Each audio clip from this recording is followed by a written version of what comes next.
What's up, everybody? Welcome back to Rams Brothers, the pod. I'm your host, Dean, and I'm joined by the other host of this show, Nick. And Nick, it's Wild Card Weekend. This is like our fifth take trying to record this episode. How are you? I'm great. Dean, I'm great. I wish I was more confident overall. I'm super nervous going into Monday. I'm sure right before kickoff, I'll be able to convince myself that they have a chance. But right now, I don't feel too great. They have more than a chance. I'm going to spend the entirety of this episode trying to convince you why they have a chance in this game and why I think they have a chance beyond just this game. Is that okay with you? Are you in the mood to be convinced? I would love that. And I don't think it's going to happen, but yeah, no, let's get into it. Let's ram some heads, Okay. All right, let's do it. I think it's fair. You have to kind of do some justification to the week 14 matchup. You go all the way back to week 4, I think was the first week they played. Personnel's different. The structure of the team's different. The way that they performed within the last 4 weeks or so is really kind of what's important. So we wanted to kind of take a deep dive. Obviously, looking back to the week 14 matchup, it was kind of all about COVID, right? There was a massive COVID outbreak. Essentially 4 hours prior to the game, we heard Jalen Ramsey, Tyler Higbee, and Rob Havenstein would be out. We also knew prior to that Brian Allen and Terrell Lewis would also be out. So the line never moved. Right. Vegas was on top of it. The line never moved. They were still 3.5, 4-point favorites in this game. And, we had a kind of a feeling where it's like your back's up against the wall. You're the desperate team. And it seems like the desperate team in a situation where the division's on the line and they're lacking in personnel. They're lacking some key starters. It feels like they kind of, came through and did everything and proved us wrong that we needed to see within that game. So I feel like there's a lot there that you can kind of take from. I think our confidence levels were sky high, and then the next couple of games, obviously, they were able to win. But I felt like after that game, and you could tell me if I'm wrong, you were pretty confident moving forward. Yeah, I mean, Stafford was like 3 touchdowns, 0 interceptions. The offense was rolling. The defense, they ended with an amazing defensive stop. Donald sacks Kyler, and it's like a great image. He's like, bye-bye. It's in Arizona. It felt like a huge statement win. But if you look at that game, the Cardinals hung around until pretty much the very end. And the reason why that game gets going is because the defense forces a turnover early in the red zone. That game was very close to being 7-0 Cardinals to start, and the Rams are back in a position that we've seen a lot this year, where when they get down early, they continue to shoot themselves in the foot and can't really dig themselves out of that hole. Yep. So I recently watched both the first game against the Cardinals and the second game, and both of them, the Cardinals play really well. The second one, we just happened to play a little better than them. So I just think they're down the stretch. The Cardinals definitely fell off, and Kyler doesn't want to pick up as many yards with his feet anymore that he did like earlier in the season. So if he doesn't have that fire in him right now to do that, then I think there's a chance we can sneak away with a win. But yeah, no, it could be due to that lingering, that ankle injury as well, too. The fact that he hasn't had the same escapability. He hasn't had D-Hop, right? So, there's kind of a lot that plays into that as well. The offensive line is a little bit battered up, but I don't know. I think when it comes to you look back, I was enamored with what Sean McVay was able to do in that game in week 14. You had guys from the practice squad who were getting tweets before the game. Defensive back Grant Haley, Javian Hawkins, Kareem Orr, Jared Pinkney, Brandon Powell, and Jeremiah Colon were all just called up from the practice squad to fill the 48-man active roster. Now you got somebody being called up this week from retirement who's going to start. So, that alone. I don't think he's going to start. Oh, I was reading that he was likely starting. So that alone, I don't know why anybody would take any kind of confidence in that. Well, you go back to that game and you saw Kareem Orr, the way he was exposed by A.J. Green. So it's guys that haven't been on the field. It's been, I think, 750 days between Eric Weddle's last snap and his I'm sorry. Yeah, so his last snap within the NFL in 2019 was 750 days ago. So I've seen that, right? Hold on, I'm sorry. Did somebody jump into our chat? What are you talking about? Did you see that at the bottom of our screen? No. Somebody jumped in. His name was Amar, and then jumped out. Super weird. Super weird. All right, we'll just have to edit this then. I'll take it out. It's fine. Okay. 750 days since Eric Weddle's last snap in the NFL. Now it's up to 752 days or whatever it may be. It's a long time, right? So, I mean, practice squad players, you saw Kareem Moore, Blake Countess was actually taken back. So now he's going to be, I think he's on the practice squad. I don't know if they're going to activate him to the active man roster for this game. But again, kind of scraping bottom of the barrel when it comes to the defensive backs. But you have to be encouraged. I was enamored with the way Sean McVay called this game. It was a strong utilization of the entire 48-man active roster. You saw guys like Kendall Blanton and Bryson Hopkins and Coleman Shelton and Joe Noteboom and Ben Skoranek, right? All those guys stepped up in a huge way in this game. And it's particularly because Sean McVay schemed them up and put them in a really good position to be extremely successful. And I think that's a reason why you should have a lot of confidence going into this game was the fact that Sean McVay had essentially 4 hours to plug a couple of guys in, be prepared despite a lot of key starters being out in that game. And there was no excuse. Like before this, 4-game stretch of winning, we heard a lot of excuse of not having the perfect personnel. And then even when you're down, you're starting right tackle and you're starting tight end, the only one that you really trust on the roster, he was still calling plays in this game that involved the trust and execution of a blocker like Joe Noteboom and Kendall Blanton. You saw Cooper Kupp. You saw Ben Skoranek making key blocks in this game, sealing the edge. So, I mean, among all those players, Noteboom, Blanton, Hopkins, Shelton, Skoranek, there was one penalty amongst all of them in this game. We talked about that in the last episode. And the Rams are the least penalized offense in the entire league. So you get to see some more of that out of Sean McVay's offense, the fact that they're put together, they're putting together drives that have rhythm, they're taking control of the football, they're taking control of the clock. Those are things that you all kind of want to keep your eye on. And it's all stuff that they did in that Monday night matchup that left us encouraged and left us with a good feeling heading into the next 3 weeks of football until we got to San Francisco. Yeah. But let's preview this game. I think it's time. Yeah. Just before we hop into the preview, I have a little insider information. I have a friend who works for the Rams, and I know that the 49ers game was what, like they said, like 80-20, like 80% Niners fans, 20% Rams fans. They're having a hard. Was it that bad? Yeah, it was something like that. Ugh. They're having a hard time selling these tickets to this game because of the horrible taste that was left in the mouths from that 49ers game. And how the fans that went to that game, I mean, you have Niners fans like, we own you, like, in our own stadium. And I was at the Cardinals game earlier in the year, and there's a lot of red in that game too. And those Cardinals fans were, rightfully so, like, we own this. This is our division, all that stuff. And I mean, I encourage every single Rams fan I know to go there if you're not dealing with any kind of health or safety issues or anything like that. Yeah. And if you do go, be safe and everything. But I don't know if they're going to have as easy of a time in this in their first home or first playoff game ever at SoFi. And even if they don't, I don't want to hear that as an excuse. Like, I know. It's football, like silent count or not. You should be able to go in there and figure it out. Like, right. I've never once heard anybody else complain about that. Like, get over it. You know what I mean? Like, I don't care. I know.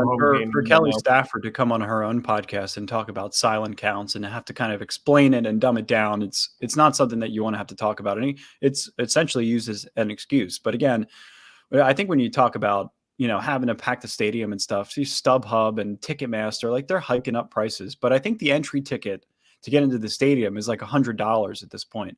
So if you can spare it and you can get to the game, by all means, but at the same time, try to stay safe. We want to fill that stadium up with as many Rams fans as you possibly can. You don't want to see it. The thing is, the red is unanimous or synonymous with, the red in the Edward Jones Dome and the red in the San Francisco crowd and the red in Arizona, right? Like you want to kind of just get rid of that and you want to be able to fill the stadium up with as much blue and yellow as you can. And this is a playoff game. I mean, this is a wild card weekend and, a chance to make a deep playoff run. I think if it's going to take this game to get everybody back, on board, back on the train, fair game, whatever. But, this stadium's got to fill up at some point. I think it'll be filled up. I'm just worried. Maybe it's like 50-50. Yeah. Well, we'll see. I mean, Arizona fans aren't as strong as San Francisco fans. So we'll see. It's a good opportunity for Rams fans to have a true home field advantage. Cardinals have been 8-1 on the road this season, and guess who that one loss is to? Come on, you gotta get this. Is it the Lions? It's the Lions. Oh, I didn't know Yep. that. I thought that game was in Detroit. Wow. Yeah. So they're 8. Well, yeah, it was, and they lost. They're 8-1 on the Oh, road. right, on the road. Yeah, they're 8-1 Yep. on the road. Yeah. So I mean, since November 7th, when they beat San Francisco 31-17 in San Francisco, they've only beaten one team with a winning record, and that was Dallas 2 weeks ago. They suffered losses to Carolina, the Rams, the Colts, the Lions, and the Seahawks, all within the last 2 months. So I mean, being 8-1 on the road this season is obviously a good thing. They haven't played as well at home. That one loss was to Detroit, but again, Kyler Murray, 5 interceptions to just 3 touchdowns in those 5 losses. His quarterback rating when he goes below 100, I think is 1-6, something like that. Stafford, when he goes below 100, is 3-6. But when they're both over 100, they only have 1 loss combined. So it's going to be a matter of containing the quarterback and making sure that you could hit. Stafford was hit 13 times, 14 times in that San Francisco game. You got to get your hands on the quarterback. You got to get pressure. You got to contain him. Both teams are going to be aggressively going after that. Starting with the offense, you have to. Rams are number 8 in the NFL in offensive DVOA, according to Football Outsiders. They're 5 in offensive EPA per True Media, and number 4 in EPA per pass play behind the Packers, Chiefs, and Chargers. So there's tons of efficiency to be had in the passing game. I think that once the mistakes are made, it's egregious and it's hard not to focus on that specifically. But there's a lot of good to be had within this passing game. They climbed to number 11th in rushing EPA, and their attack is just been transformed with Sony Michel in the run game in December. I mean, schematically, it's not all that different, but they're a little bit more physical behind Sony Michel. And they're still 25th in rushing yards per attempt, but they've showed dedication to the run game. And their explosive play pass rate, going back to the pass game for a second, is 16.8, which ranks number 4th in the league. So there's a lot of good stuff to be had. There was a really good sample size of 17 weeks of what we saw within the Rams offense, but we also saw the other side of it. Right. I think there's a lot of suggestions within the good of what the Rams have done within the first 17 weeks, outside of just kind of focusing on a couple of mistakes that you can scale back and mitigate if you scheme up the game plan correctly for an entire 4 quarters. Right. So something that should be noted too. You can totally run on the Cardinals. We'll talk about that in further detail. But Cam Akers was on a 10-play count last week. That's true. I didn't know that. I didn't know that either. I didn't know that until like right before kickoff. He is he's not on that count anymore. So that also, like, knowing that, or the defense doesn't know that. The Niners knew that last week, but having him in now, it doesn't necessarily mean that he's most likely going to be getting the ball. Whereas like back then, if you're having him in, I'm pretty sure he got it like 9 out of 10 times when he was in. So it's just something to think about. And I would like to see not one or the other. I think we need a balance of both of them in this game, because they called his number. I mean, when he was on the field, he touched the ball, whether he was getting a carry or he was running a route or he was pass protecting. Like, he was involved in the offense when he was on the field. The good thing is, and Nick, you talked about this, you brought up in the last episode, you're like, you kind of got to get him on the field. You got to get him ready for the playoffs. You got to get him live game reps. And it was actually kind of like the perfect sample size to get the jitters out, in my opinion. Like, there was a lot of stuff pregame. You saw Hecker with his arm around him. Like, all players, even from the 49ers, were coming up to him saying it's an amazing accomplishment what you were able to overcome to get back onto the field and do what you're doing. So, tribute to that, the fact that he's even able to come back. But secondly, the fact that he's got the jitters out, and now you can kind of ingrain him fully into the offense, which is really exciting. This game has to be about pounding the rock, at least from this regard, right? You could have your way at the line of scrimmage, but we're no longer dealing with anything related to COVID with our offensive line. I mean, Sony and Cam, we talked about, are as fresh as they possibly can be. And I have to say, like, getting the jitters out is great and all, but I mean, the Cardinals allow 115 rushing yards per game. And the Rams are coming off of another week where we got to watch how the other team can scheme up and dominate on the ground and win at the line of scrimmage. So I feel like the Rams in the week 14 matchup we saw, they were running, their base stretch outside zone plays that McVay has been running since he entered the league. And they were going for 10 plus yards in this matchup because Cooper Kupp, Ben Skoranek, Kendall Blanton were able to seal the edge. You had a pulling tight end that was an extra blocker. I think they were just a little bit sharper in this Week 14 matchup. And now I don't know how much of this you feel is true, and I always go back to Dick Vermeil saying you can't learn anything from a loss except how to lose. But do you feel like they've been humbled a little bit? And do you feel like just in McVay's tenure, 4 or 5 games, he coaches really well and then he gets punched in the face? You think this is a good time in the season for that to happen? No, I mean, I don't know why you would want a loss right before the playoffs to swing momentum. I mean, it's why the Cowboys started almost everybody in their game against the Eagles, because they played it like it was like, hey, we just lost a bunch of games. We don't want to go in the playoffs losing. We want to win. We want to get our guys on the field. And I mean, I think in the building, like if they're having that talk now of like, hey, we're having a problem selling these tickets, you have to imagine that morale is low. And there's really only one way to bring it up, and it's to win. And you have a chance to do it at home. And luckily, because the Cardinals choked, you're not on the road in Arizona. Right. So, it's going to be difficult either way. Even if we bring our A game like we did last time we beat them, it was like just enough really to beat them. They still kind of had a chance at the very end of that game to drive down the field. So, it's going to be mistake-free football is going to be the key to winning, I think. Yeah, I don't know. I'm a big believer in which they haven't done in the last 3 weeks. They really haven't. Right. No, so I don't know why you would think that they're just going to sporadically. They won 2 weeks in a row against Minnesota and Baltimore, despite the 2 turnovers from Matthew Stafford. And then they lost, obviously, against San Francisco. The turnover came at the end. He had 6 in 2 games, and he had 2 pick sixes back to back in Vikings, Minnesota, and then he had 2.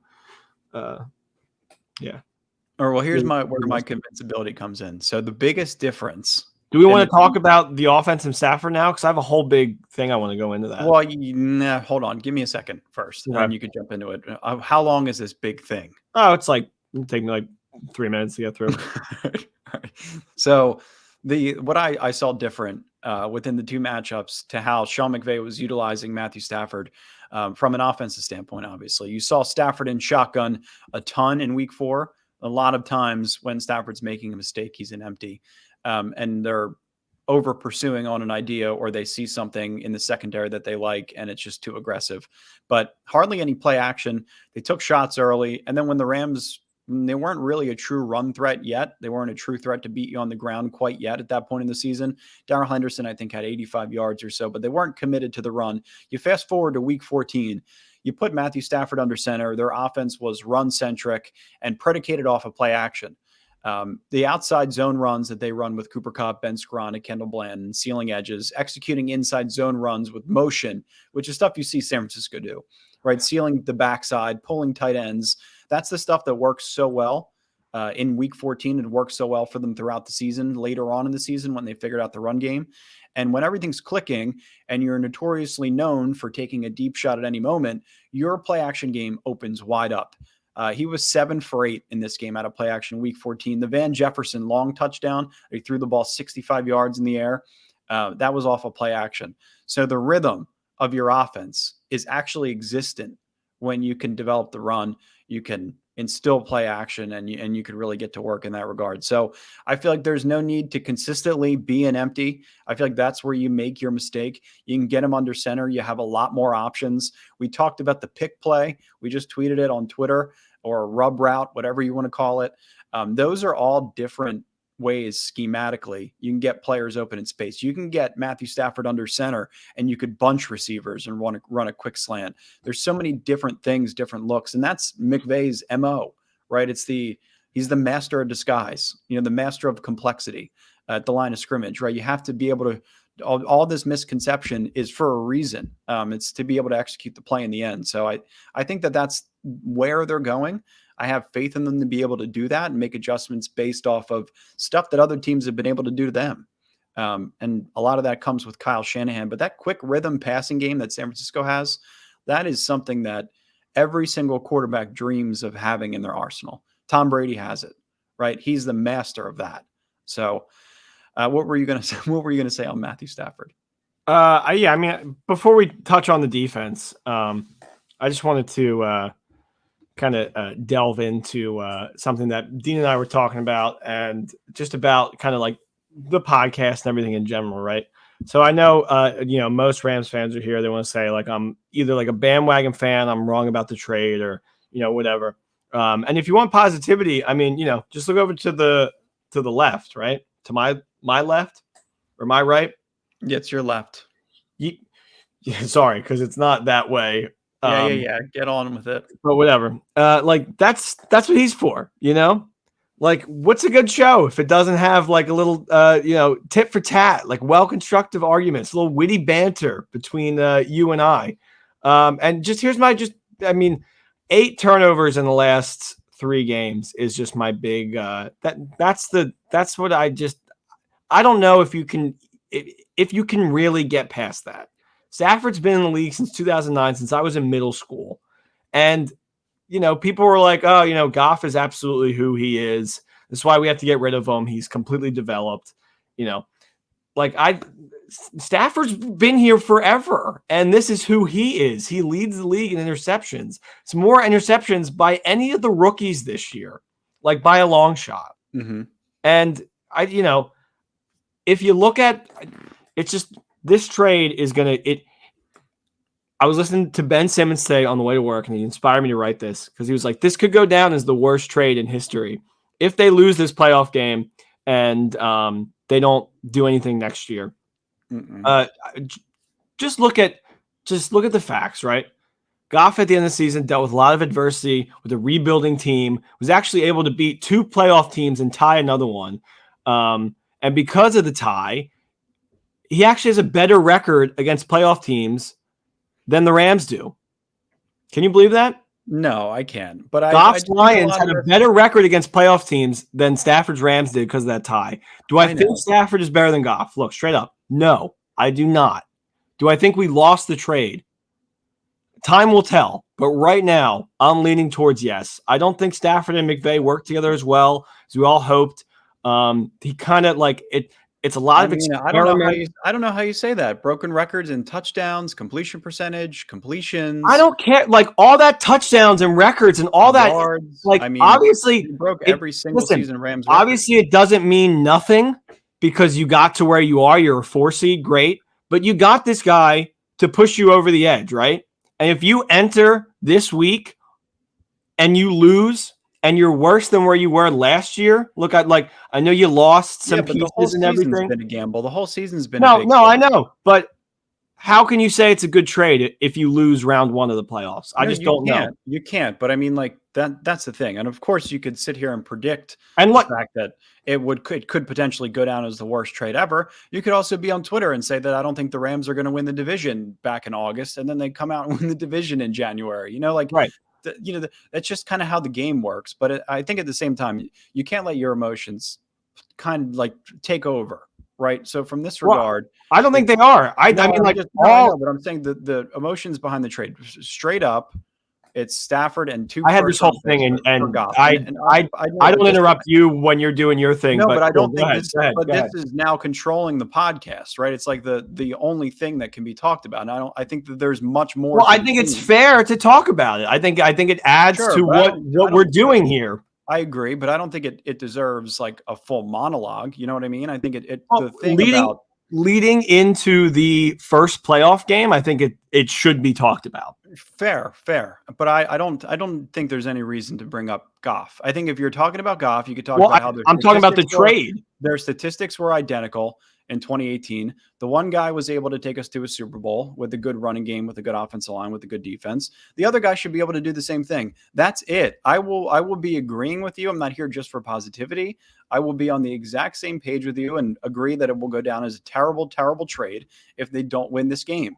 But beyond this game, I'm trying to analyze it from every single angle because it is, full 22 men on both sides. Because there's a lot. I know. But when one person is responsible for 8 turnovers, I don't understand how people can't talk about that. You also have to take into consideration, right? Like McVay is responsible for some things. For I'm not specific saying play he calls. like nobody else is responsible. Of course, I think but you're twisting my words like most people have when I'm talking about no, this. it's not. No, It's I clearly not understand like where you're coming from. I do. I truly, truly understand where you're coming from. Listen, it's the most. It will be the most aggravating, frustrating loss potentially in Rams history if they lose this game on Monday. But I don't. That's the I don't know. It's such a tricky line to walk because there's a lot of good stuff to be able to talk about. The offense has done a ton of good, and I think if they didn't put themselves in the situation prior to the season starting, we would be analyzing it as a normal season. But now it has this emotional ceiling to it, and it's eventually this is what we're going to shoot through the ceiling because there's this so is much what they going on. deserve when you go all in like this. You deserve the microscope, and you deserve all of this talk when you go out and you get these pieces that could be top heavy. You get all these stars, and you're sitting in the 4 seed. I mean, listen, if you beat San Francisco and you go into as the 2 seed and you have a chance against like a lower quality team, which would have been the Saints, like I'm not even worried right now. I'm almost looking Well, on yeah, to next no, week, you and shouldn't be. I'm You want to giving be Stafford the credit covered. that he deserves for beating San Francisco, right? Something that we weren't able to do with our previous quarterback. And now you lose to him twice, and this is the guy that you brought in that's advertised as going to put us over the hump, and I don't think he has done that yet, and he won't until we see results Monday. And Yeah. from there, I don't think anything I'm saying is unjust, or I think through the lens of a Rams fan, people are going to say that it is, because as much as people want to say I have too much emotion in this, it's like, bro, you're listening to a podcast about the Rams. Obviously, you do too. Like we all do. Like I'm not going to act like I don't. All of us have stake in this. It's emotional for all of us. We invest time, we invest money. It's very personal to all of us. So to sit here and say, "Oh, you're too emotional about this," I'm glad I'm emotional. I think Not no. So that adds if I wasn't emotional, I wouldn't care about it. no, I agree. I But agree. also, And it's like just the emotional part you of it have to be, is just you specifically have to focused on see Stafford and Goff. through. No, I mean this is more about the trade than Goff. Like Right. Well, that's the it's thing. more about That's where Stafford being able to push you over the edge, that's and where and I'm it just saying is that's like where some of the others come from, the right? Because fact that the Lions have more wins against playoff teams. I mean, well, the same amount, but they have that tie, so it's technically a better record. Is that is a horrible stat that I don't really want to no, I like know. Well, look, we've actually been talking swallow. about this. We've been talking about this for the entire year, which is one of the reasons why I think we've essentially made our point on Matthew Stafford, right? The proof is in the pudding. The whole trade was supposed to be made, and we were supposed to get proven results within the playoffs. That was the whole point. Was supposed to take you further than the other guy took you. So I mean, that all kind of remains to be seen. And I think both from an emotional perspective, we both stated our case right through 18 weeks of the season, twice a week. And I think now it's just time to perform. So that's the only reason why I feel like we can kind of move on from it and kind of analyze other angles of this team because there's a lot more. Well, no, I just while we were talking about the offense, I felt like that was the appropriate time to bring I it up. agree. That's Okay. all. Fair. I'm not. Absolutely.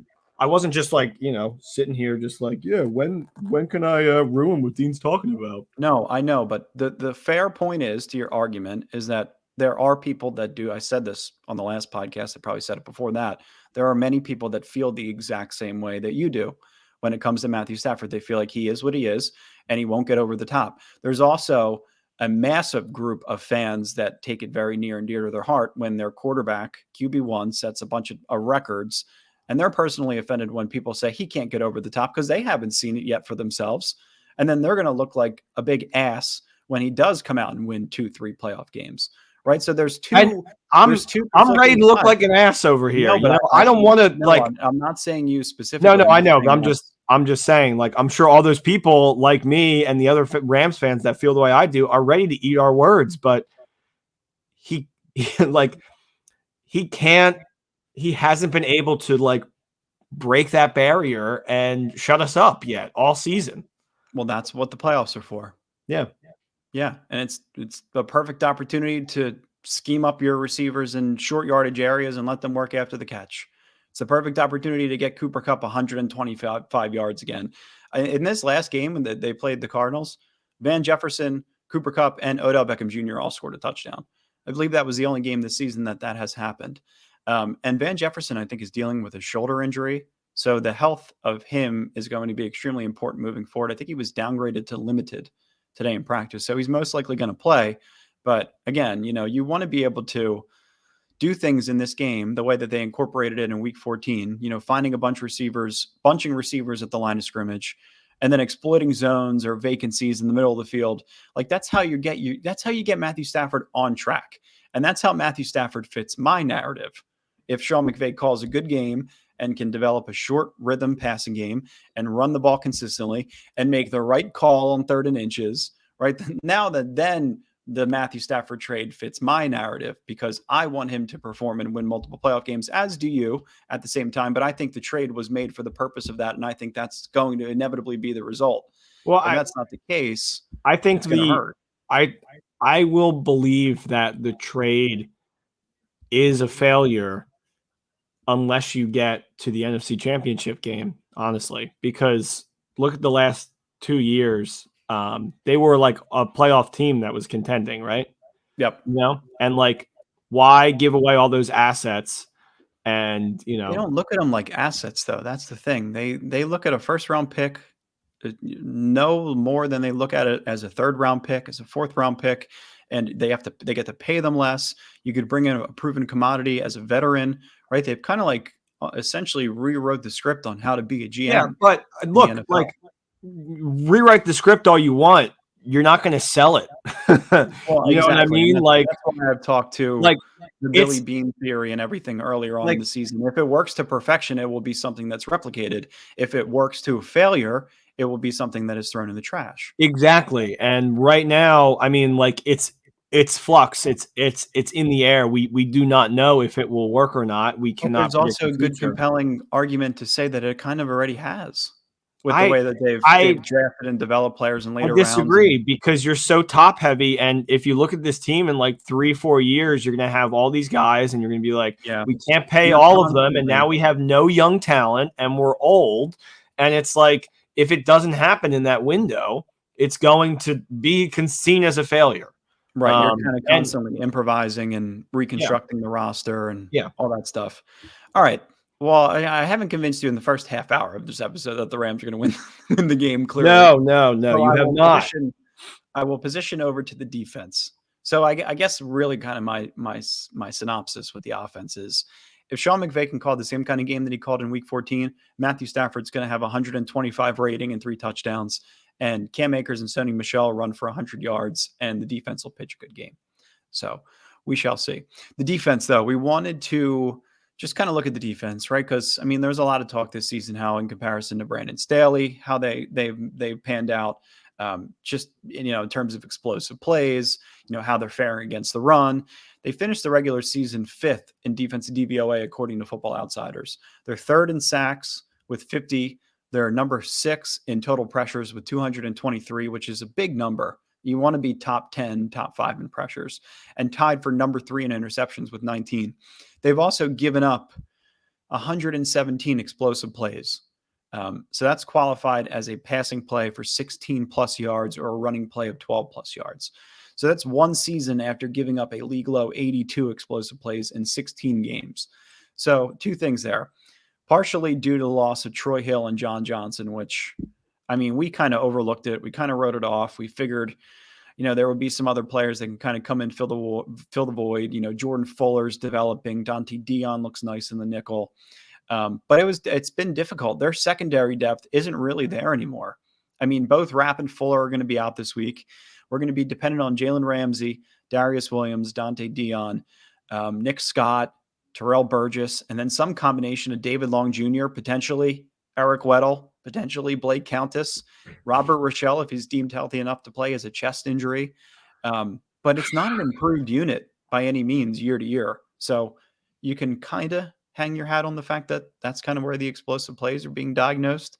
And it's matchups. We talk about mismatches and matchups every single freaking week. And your eyes aren't fooling you. Number 2, Morris's defense has allowed 35 more explosive plays, which averages out to 2 more per game than Staley's defense last year, which kind of what it feels like, right in that last series in San Francisco, they had one play before the half. They went to Ayuk for like 25 yards. They did the exact same thing in the final series as they were marching down the field. Another explosive play to Ayuk. So, frustrating things, 1-2 plays a game here and there could change the whole complexity of the game. So it's a difference. I feel like the Rams have to make sure also they're emphasizing little things like tackling and keeping plays in front of them. Just really can't miss tackles, really basic stuff. I also feel like from a defensive perspective, the 49ers obviously have done an amazing job of exposing the Rams' biggest weaknesses defensively. And for the Rams, that weakness is having to stay on the field longer than you have to and defending a variety of different run concepts that are aimed at attacking inside linebackers, third level defenders, right? That's all stuff that you can see in real time. These players are simultaneously designed to negate some of the talent up front, right? Aaron Donald, Von Miller, Leonard Floyd, essentially by them as quickly as you can, or you can scheme them out of the play completely. And the Rams' overall defense is actually really good by comparison, just to the rest of the league. They're only giving up 4 yards per carry, which is tied for 5th best in the NFL and under the league average of 4.3 yards per carry. I mean, the Cardinals, Chase Edmonds, he's going to be healthy. He chewed us up for his biggest game of the season in week 4. And James Conner had the one-handed catch in the last game, which I thought was going to be on a poster all over Twitter, social media for that whole week if we lost that game, but it wasn't, luckily. He's got 17 total touchdowns on the entire year. And I mean, you're going to see them operate out of their variation of the pistol, or I call it the Cliffstol, essentially, where Kyler's in shotgun with both backs behind him. You could run a variety of things out of that. And that's one of my favorite Madden setups, honestly. That's fun. Yeah. I mean, the Ravens have done it so well with Lamar. We got to see it in real time with Tyler Huntley, too. We got to see a scaled back Greg Roman version of that with the Ravens and Tyler Huntley. But still, you got to see a true running quarterback in the pistol in action.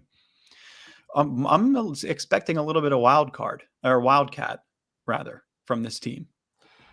Yeah. Like I'm expecting direct snaps and. Well, I mean, Kyler's somebody that can take a direct snap and run it. You know what I mean? True. So it's you're kind of on your toes for that at all times. I think. I honestly think our defense is not going to be the problem in this game. I think it's going to come back to the offense because I just really like what I see when we face somebody that can potentially beat teams with their feet. Ravens, Seahawks twice, Cardinals earlier this year, to give another example.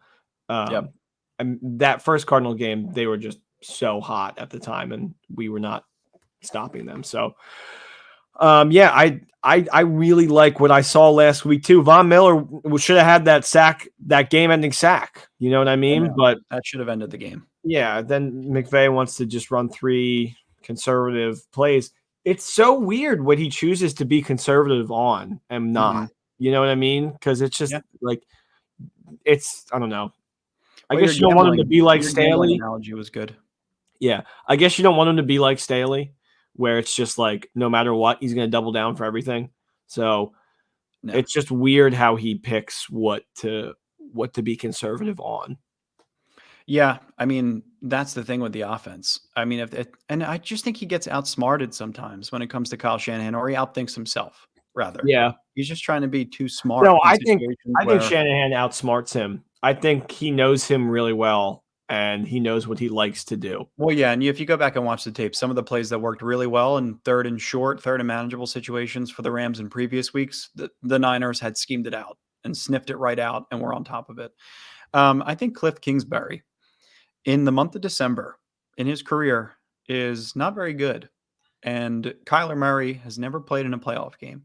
I think from a defensive perspective, if the Rams early on can get a couple of tackles for losses, if they can just rack up tackles in general, like I said, just basic stuff, and then keep the offense in unfavorable down and distances.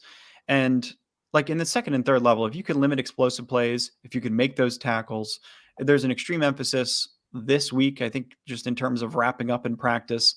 I mean, the bend don't break mentality is predicated on making the very first tackle and attacking the ball. Like if you don't, then it's bend and break instead of don't break. It's like, I mean, it's really kind of simple stuff. all while interrupting Kyler's rhythm. And keeping him off his mark is something that you have to kind of be able to consistently do. If they miss 10 tackles or more in this game, though, you'll have a pretty good feel for it at halftime. You'll know if it's because the Cardinals are able to execute some of the things schematically that the 49ers were able to do in the second and third levels, right? Getting a Troy Reader, getting a Nick Scott, right? Those are all kind of things that, you're fearful of. But I think Raheem Morris, he has to call a really good game. I think he's more of a risk taker than Brandon Staley was from a defensive perspective. At least at the defensive line last year when it comes to just rushing the passer. I don't mean like from a blitz perspective, but just the way that he deals with pressure. Some of the alignments that the Rams come out in, Donald's almost in 5 wide or wide 5 or wide 7 technique. And then Floyd's in a wide 9. And then you'll see Donald in 3T. And then it's like they're just trying to kind of spread you out. Like they did it with Russell Wilson. You have to just kind of be accounting for multiple things in the passing game. And if you're not, it's kind of an all-in gamble. You can account for things like screens and draws and all that stuff. But, if you're predicated on rushing the passer and taking some risk at the line of scrimmage, you're eventually going to get home, but you're going to give up some things like explosive plays on the run game. Something I like that Morris will do when he faces one of these quarterbacks is he won't have it where like pretty much everybody that is going to that could rush has their back against Kyler. Because then he has that I'm going to, I can just get this on my feet if I really want to. Yep. So like there's a lot of like spies and like people that can like kind of come in later if that is the case. So that's the kind of stuff that's going to like keep him unsettled. And I think that's the formula that's going to take to beat this team. The defense, like it's going to be just like Mario Baseball last couple times we played, where you're beating me like 1-0 because you're just pitching a perfect game. Well, I'm Kyle Shanahan to your Sean McVay in that game for sure. I think you are Shanahan to my McVay for sure. And I also like think against all my other friends in Mario Baseball, I am fantastic, but for whatever reason, you seem to be I'm ridiculously good. Yeah, I don't know what to say about that. The other thing I would compare Shanahan and McVay would be Ernest Jones and Kyler Murray. I thought Kyler Murray, when you talk about a spy, the way that Ernest Jones was able to kind of follow him around the field, I think he had an interception in that game or he caused one. He's going to be out in this game. He's going to be the one player that I miss desperately, right? They talked about the potential signal caller in this game, and it's now becoming more and more likely that it could be Troy Reader. And if he's wearing the green dot and he's calling the plays on the defensive side of the ball, like I got to be honest, I couldn't miss Ernest Jones more. And I mean, you talk about bringing guys out of retirement, whether it's Eric Weddle, like, can't you bring an inside linebacker? Can you bring somebody back? London This Fletcher. is something that I said about the Rams, and I've been saying about them. I feel like they don't do a good job of trusting the people in office and on the team already. I like out of all the guys that you have, you really think calling up Weddle and being like, "Hey, you want to start in a playoff game?" But I think they've done a good job in terms of just developing guys and if Weddle building from within, and if Weddle gets over 1.5 interceptions in the entire playoff series, I will get a Weddle jersey, and I will get whoever tweets at me #Rayman for Smash one as well. Weddle is not going to be. He's not there for that. He's there to be a veteran signal caller. I've seen it though. I mean, he did it in Baltimore. I mean, I have faith in it. When you bring in somebody that you have confidence in, it's essentially kind of a coach that can call out things on the sideline. So Jalen Ramsey has more confidence in him than anybody else, it seems like. Let me ask you this though. As somebody who watched the 2019 season, why do you have confidence in him? Confidence from the fact that, he's going to be another voice, and they don't have anything else from a safety position, which is an extremely large vacancy. I mean, Jordan Fuller was a guy that was calling the signals from the free safety position. Like that's not something that's easy to replace. Like that's a guy that's going to the Pro Bowl. That's as good as it gets in that position. And then you also lose Taylor Rapp. Like you need some kind of certainty back there. And if you could have somebody that can coach up players like Terrell Burgess or Nick Scott, or whoever's going to come in and fill the void at safety, like it's got to be some kind of good juju and bringing the player back and hoping that he can contribute. I don't know. Maybe not. Maybe I'm being too optimistic now.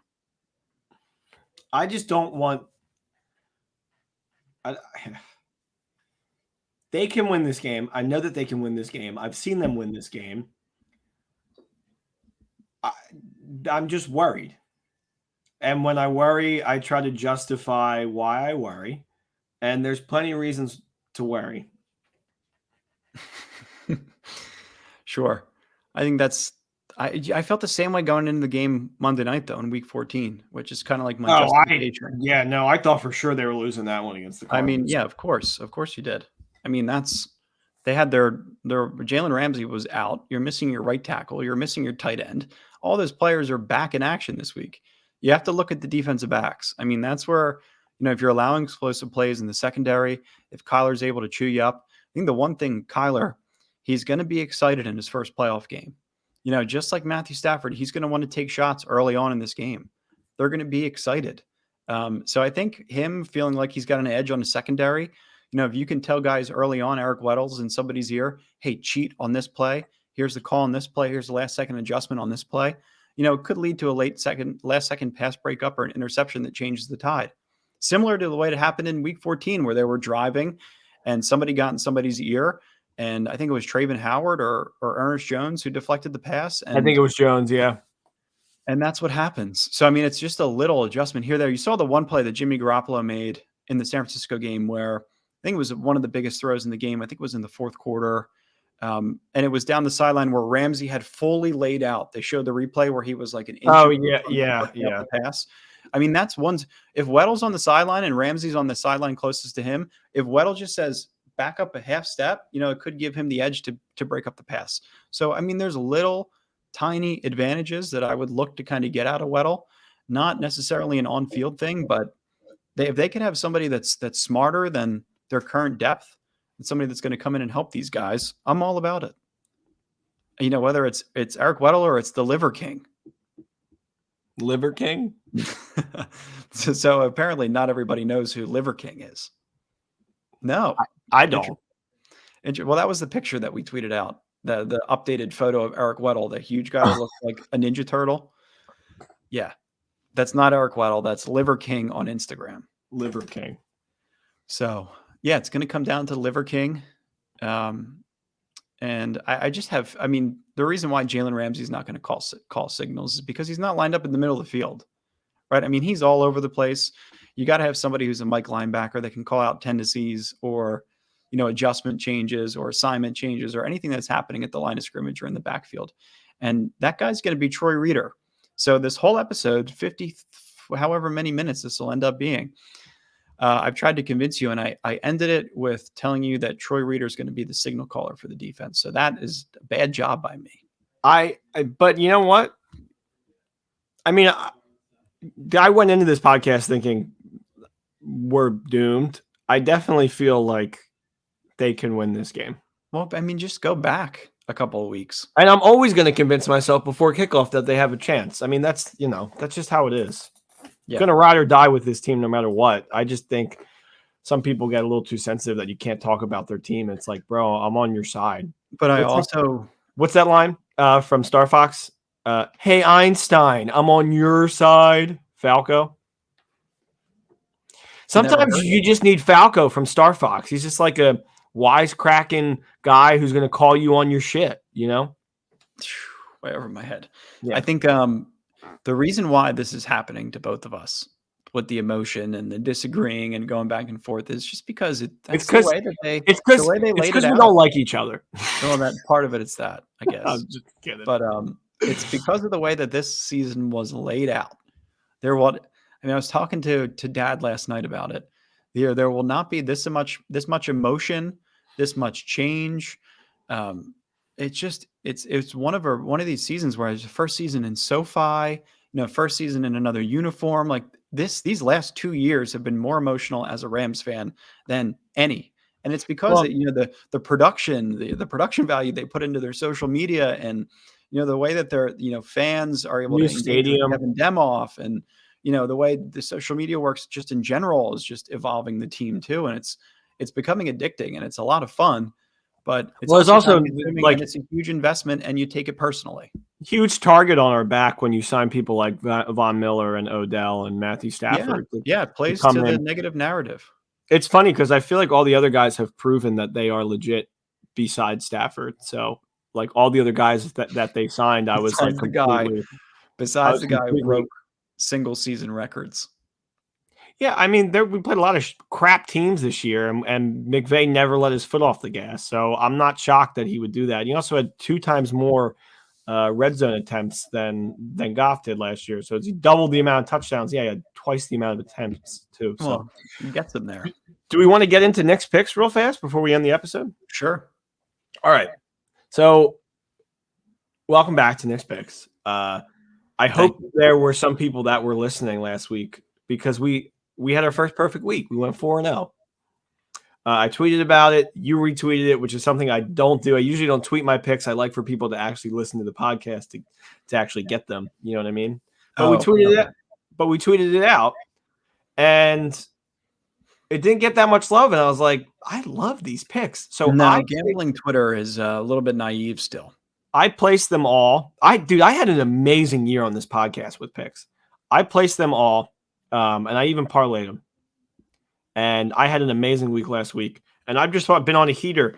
Even today, while this podcast was going on, I would sneakily check the score of the Sixers game because I had 2 bets.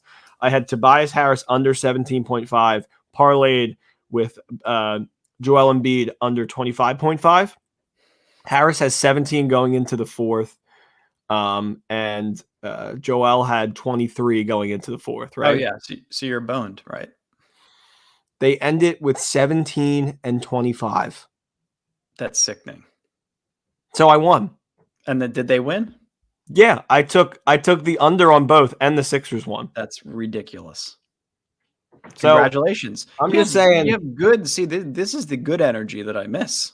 Well, yeah, I mean, because I have money attached, and I don't bet on the Rams that much because I didn't take them last week. I stayed far away. Oh, I'm betting on the Rams. They would break my heart. Of the week. So Rams I left a pick open for you, so I wanted you to make one. But here are my first 2 picks. We're going with player props because that's what I'm feeling today. But before we talk about player props, if you're going to gamble, you might as well drink some alcohol. They go hand in hand. Get a nice Golden Road Brewery is our official beer partner, and they obviously produce the incredible Whose House Rams House Blonde Ale. Actually, hold on one second. Dean, why don't you fill the dead air 1 second? Because I want to show everybody something. Yeah, sure. I might as well talk about our other sponsor, TickPick. If you're going to the game this weekend, in all sincerity, go to www.tickpick.com/RamsBros. I don't have any ad read or anything in front of me, but if you hate fees, and you've probably heard me talk about this over our last couple episodes, if you hate the fees, you can get into this Rams game at like $65, right? You can get into the section 521 for $65. You get yourself a parking pass and you're good to go. So the link is on the screen, tickpick.com/RamsBros. Use the link and get credit. So as we know, Golden Road Brewery has the incredible Rams House Blonde Ale. I have an amazing neighbor who loves to do arts and crafts, and she made this incredible wreath for me. Whoa. Look at this. I mean, for those who are listening right now, she made a wreath of the beer, the Golden Road beer. And she used all the Rams beers that I drank last year, drinking and watching the Rams. So wanted to give a shout out for Golden Road for producing this amazing beer. We got to tweet out a picture of this. I'm hanging it in my bathroom. Definitely tweet out a picture of that for sure. Yeah. That's amazing. And but yeah, let's get into next picks, right? Let's do it. Now we got the sponsors out. Good job by us. I'm all about player props right now. I'm like on a player prop hot streak. And I'm taking 2, and one you're not going to like, but just stick with me, all right? We'll start with Ben Rothensberger, over 21.5. He's got Juju back. Over Ben Roethlisberger, over 21.5. Sorry. Ben Roethlisberger, over 215.5 passing yards. Okay. He gets Juju back. Somehow he hits that over. I looked in his last 3 games, he's hit it every single time. And I don't really get it either, honestly. Doesn't make sense. He throws a lot of small balls. I think it's the yards after catch, but he's hit it, and he's kind of hit it handsomely in these last couple games. So I'm going to roll with that. And I'm also going to roll with, and I know you're not going to like this one, but it's an official Knicks pick, so you're going to have to get past it. Stafford under 270.5 passing yards. And look, I don't even think this is a slight on Stafford. I think if the Rams are smart, they utilize the run game against this Cardinals team. And, I think that's how that's the key to victory. No mistakes and utilize the run game, because the Cardinals are not good stopping the run. So it's not I don't like Stafford pick. And really, truthfully, I do like Stafford. I really enjoyed watching him in his tenure in Detroit. I thought he was a really good quarterback. For him to be on my team, I feel like I need to pull my hair out every single week. But, he credit where credit is due. He did do a lot of good things. It's just really not worth much if you can't produce when you need to produce and you need to be clutch. I know. And we had a quarterback that was almost super clutch. He was very close to being there. I can't believe I even have any hair left from him. Yeah. Come on. Well, yeah, I mean, it took us to a Super Bowl. It's something I know. First time I saw that in my adult life. I'm not a freaking, Steelers fan. The 2 years after, when I wanted them to go back so badly, he was not it. Yeah, well, they did a really bad job bringing in people that year after 2019. Clay Matthews, Eric Weddle, whatever. Also, so I only have 3 picks. I'm letting Dean fill in 1. So pull up whatever you need to pull up, Dean. But the last pick, Cowboys -3. And this is kind of coming from a place of heart, but also not. The Niners, I hate the Niners. They also, as an underdog, have now live. They had 65% of the money this morning. They now have 69% of the money on them. Wow. That's through DraftKings and FanDuel. So I'm going to put small bones on this game. I really like the other 2 player pops. This one, I'm not, putting the house on, just because I wouldn't mind it if the Niners won and we won, because then we don't get bounced in the divisional round by Green Bay, and the Niners have to go into Green Bay. And I think the Niners actually have just as good, if not maybe a little better chance. We would have to play the Bucks in that situation, by the way. Yeah, not the worst. There's a chance. So get this. Eagles win, Niners win, we win. We play the Niners. Yep. Yeah, it's not going to happen. Anything can happen. The Steelers can win. You know what I mean? My lock of the week is Bucks and Rams parlay. Money line. Probably like 100 to win like 80, I would think. No. Rams are -190. Bucks are, I don't think it's probably higher than that. No, Bucks, but that Eagles spread's like 8.5. That's what I'm saying. It's probably like -210, -220 to parlay it. But all right, worth it. I'm putting my money where my mouth is. I'm guaranteeing a Rams win.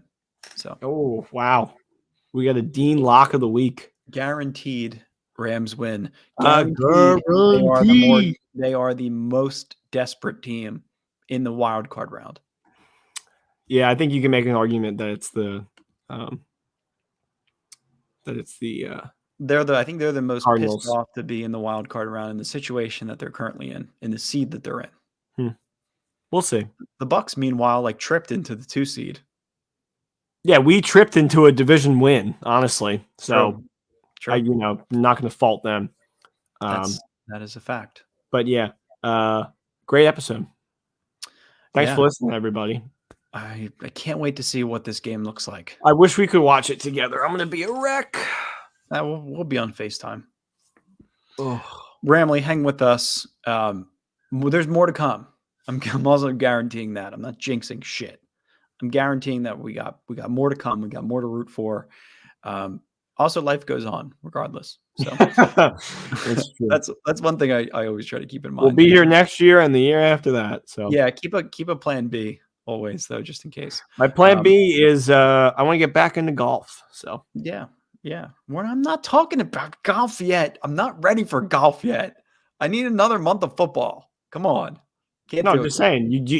You just said have a plan B, and I said, yeah, my plan B is golf, and you said, I don't want to do that plan B. That's why I'm red like Bruce Arians right now. Did you look at me? I look like a damn tomato. I'm all fired up. Yeah, I just don't want to see our coach on the in the end zone.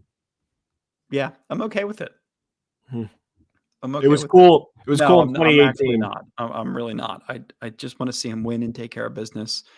He could do whatever else he wants as long as he wins.